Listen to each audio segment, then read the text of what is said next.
I guess I can live with that. Good. Thelma? Yes? We will be creating a schedule, and it will be part of your job to help us keep to it. Tip-top priority. Yes, Miss Davenport. You will all find that only through organization will we be able to keep out of trouble. Look, making science fiction television is hard. The budgets are tiny, TV special effects are always 15 years or more behind movie special effects. Even the best sci-fi shows start on the back foot. One of the best ways to compensate is to make sure the writing is polished and engaging, with interesting plots and well-realized characters. This is why many episodes of the original 60s Star Trek are still fun to watch, despite their antique special effects. The writing is there, the characters are there. The rest is just set dressing. Anyway, let's talk about an episode of Space Cases. That's it then. If we don't hear from them soon, they're space dust.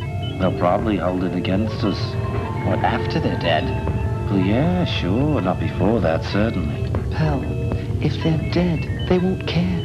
Oh, yeah, I never thought of it that way. This is episode 3 of season 1, A Day in the Life, originally airing on March 16th, 1996.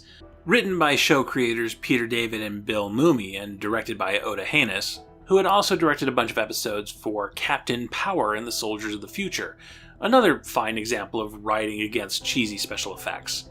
A mere week into their 7-year journey back to Earth, Schoolmaster Davenport attempts to whip the young crew of the Krista into shape with a strict, to-the-minute schedule, as well as a journal program to help her young students get their heads in the game.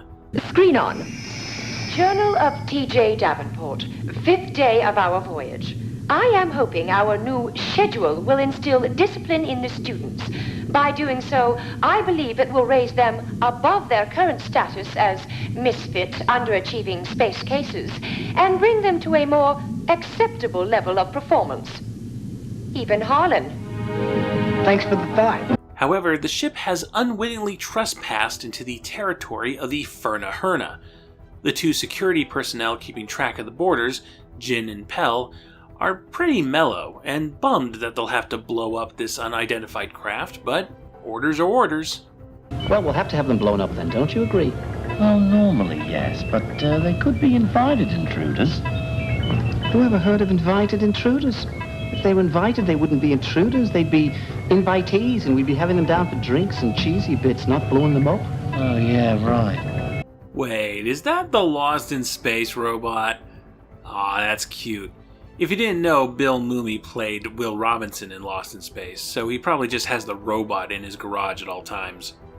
The only one on the Krista aware of their impending doom is the malfunctioning android Thelma, but she's so honor-bound to Davenport's new schedule that she just can't find the time to warn the crew. What follows is a comedy of errors as Catalina terrorizes everyone while practicing her sonic screams, Harlan and Radu work with Commander Goddard to learn more about the ship's controls, and Bova and Rosie are also there. This is basically a day in the life episode, a way to flesh out these characters we're still getting to know. Very much needed. The first episode introduced them and established the premise, but the second episode was some fluff about an evil space teddy bear or something. With it taking place only a week after the first episode, I suspect that A Day in the Life might have been intended for the second episode slot, and things just aired out of order. But I can't confirm that. We get to see this young crew as they get up in the morning, do their chores around the ship, and solve problems. They have to come together to deal with the Ferna Herna missiles headed their way. The results are a mixed bag. Some of the characters get fleshed out quite a bit. Catalina is shown to be intelligent and ambitious, but also self-centered, not caring too much about how her practicing is disruptive of the rest of the crew, and refusing Rosie's medical assistance when her vocal cords eventually blow out. We get a sense of rivalry between her and Harlan over who of them is the most qualified to lead, right down to both of them patting themselves on the back for saving the day and ignoring the contributions of each other or even anyone else on the crew. If it hadn't been for my being at the helm, If it hadn't been for my sonic powers, we'd be dead. we'd be dead. But instead, thanks to me, But instead, thanks to me, we're safe. we're safe. Okay, decent stuff. We also get some backstory for Harlan and the reason why he's so mean to Radu, the Andromedan student. I know why Harlan has problems with Andromedans. Catalina found out and told me. Harlan's dad was killed by Andromedans, by people, during the war. But that was years ago, and we're at peace now. An important bit of backstory for sure, but also, we couldn't have filmed a scene of Radu overhearing Harlan telling this to someone.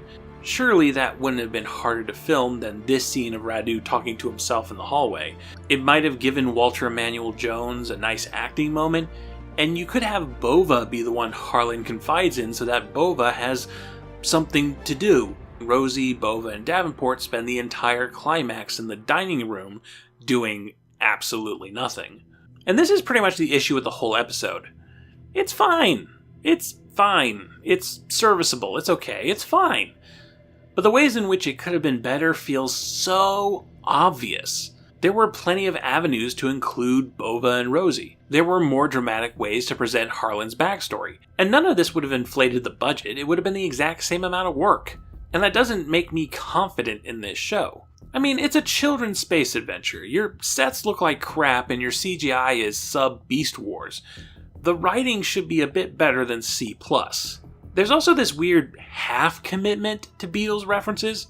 Obviously, the episode shares a title with a Beatles song, which isn't much by itself. A lot of Space Cases episodes referenced pop songs. Forever Young, Break On Through to the Other Side, On the Road to Find Out. There's even a second episode named after a Beatles song. Season 1, Episode 6, Nowhere Man. So it would be nothing by itself. But then, this episode has Jin and Pell, with distinctive Liverpool, we are making a Beatles reference accents. This is going to hurt us far more than it will them. Really? No, of course not. I just said that to spare your feelings and how sensitive you are. Oh, you're a really good person, Jin. You know that, you really are. But then the references stop there, and I have to ask, why? I could see making a bunch of Beatles references for the baby boomer adults who might be watching this along with their kids. A lot of shows have those jokes that are just for the grown-ups. But you gotta commit to the bit. The aliens should be named Jude and Maxwell. The missiles they fire should be called Silver Hammers. They should be tired from working their security post 8 days a week. The Krista could dive behind a star, and Jude and Maxwell in pursuit would be all, "Oh no, here comes the sun!" Their security ship could take some damage, and Maxwell goes, "Hey Jude, what are you doing?" And Jude could be all like, "Fixing a hole." Now, is that super corny and kind of obnoxious? Yeah, absolutely. Is it out of place with the rest of the show?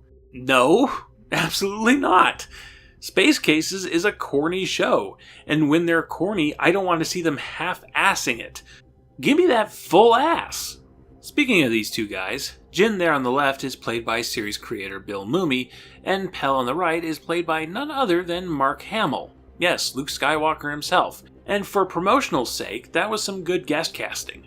I sadly don't have footage of this, but I clearly remember Mummy being interviewed on network television, advertising that Luke Skywalker's in the show, and showing clips of this specific episode.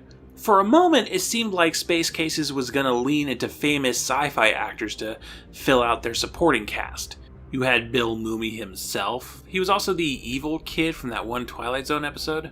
And Star Trek's George Takei would later play a reoccurring villain. But after that, this kind of thing just dried up. It just stopped happening. A Day in the Life isn't a bad episode by any stretch, but it's one that doesn't seem to recognize its own potential and doesn't make up for the show's shortcomings with its writing. And the fact that its writing is by the show's creators is probably not the best sign for Space Cases as a whole. But that's a discussion for the full Knacks episode. This was just a sample.